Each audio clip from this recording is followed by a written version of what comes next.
संपूर्ण राज्याचं लक्ष लागले ते म्हणजे उद्याच्या निकालाकडे आणि सध्या पाहायला गेलं तर अटीतटीचा सामना देखील आपल्याला पाहायला मिळणार आहे। ठाणे जिल्ह्यामध्ये 18 विधानसभा आहेत, त्यापैकी पाहायला गेलं तर आपण सध्या मुख्यमंत्री एकनाथ शिंदे यांच्या ITI या ठिकाणी मतमोजणी उद्या पार पडणार आहे। सकाळी 8 वाजल्यापासून ही मतमोजणी पार पडणार आहे। त्यासाठी पाहायला गेलं तर पूर्ण यंत्रणा दे सज्ज झालेली आहे। पोलीस यंत्रणा असेल, या ठिकाणी महानगरपालिका असेल, जिल्हाधिकारी प्रशासन असेल, त्याचबरोबर केंद्रीय पथक देखील या ठिकाणी तैनात करण्यात आले आहे। प्रत्येकाची नजर जी आहे ती या ठिकाणी पाहायला गेलं तर CCTVच्या मार्फत करण्यात आलेली आहे आणि याच ठिकाणी पाहायला गेलं तर मोबाईल देखील अलाउड नसणार आहे। मात्र या ठिकाणी 14 असे बूथ आहेत आणि याच ठिकाणी 26 असे राऊंड हे होणार आहेत। त्यामुळे 2 वाजेपर्यंत पूर्ण निकालाचं चित्र जे ते स्पष्ट होणार आहे।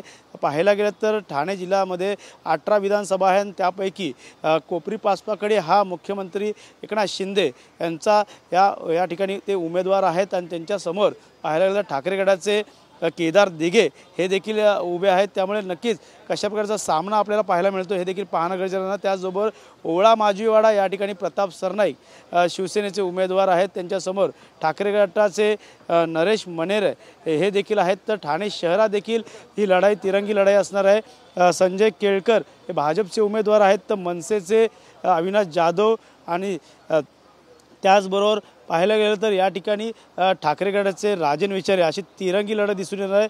त्यामुळे मुंब्रा या विधानसभामध्ये देखील मोठी जय्यत तयारी देखील करण्यात आलेली आहे। मुंब्रा विधानसभाचे राष्ट्रवादी शरद पवार गटाचे जितेंद्र आव्हाड यांच्यासमोर अजित पवार गटाचे नजीब मुल्ला यांची लढत असणार। त्यामुळे ठाण्यातील या सर्वच विधानसभा मतमोजणी केंद्रावरती पोलिसांची चोख नजर असणार आहे। रात्रभर हा जागता पहारा असणार आहे। त्यामुळे कुठल्याही अनुचित प्रकार घडू नये पोलीस बंदोबस्त देखील वाढवण्यात आलेला आहे। प्रशासन देखील मोठ्या प्रमाणात या ठिकाणी तैनात करण्यात आले आहे। त्यामुळे नक्कीच उद्याचा निकाल उमेदवारांचं कशा प्रकारचं मत कोणाला कशा प्रकारे मिळणार आणि कशा प्रकारचं पारडं जड होणार आहे हे देखील पाहणं गरजेचं राहणार। मात्र महाराष्ट्रात पाहायला गेलं तर 288 विधानसभा क्षेत्रामध्ये खरी काटेकी टक्कर आपल्याला पाहायला मिळणार आहे। त्या पद्धतीने मतदार राजांनी त्यांचं मत हे जे उमेदवार दिलेले आहेत, आता त्या पद्धतीचं मतदान जे झालेलं आहे जास्तीत जास्त टक्क्यांनी या महाराष्ट्रात मतदान झालं। त्यामुळे टक्केवारी वाढल्यामुळे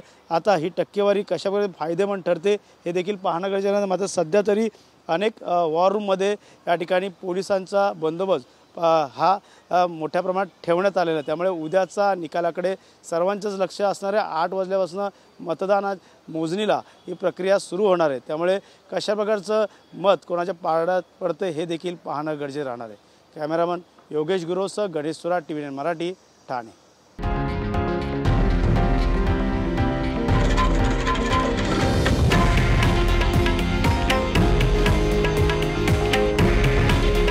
हे आहे देशातील नंबर 1 न्यूज नेटवर्क आणि आपण पाहत आहात TV9 मराठी। काळजी तुमची, हित महाराष्ट्राचं।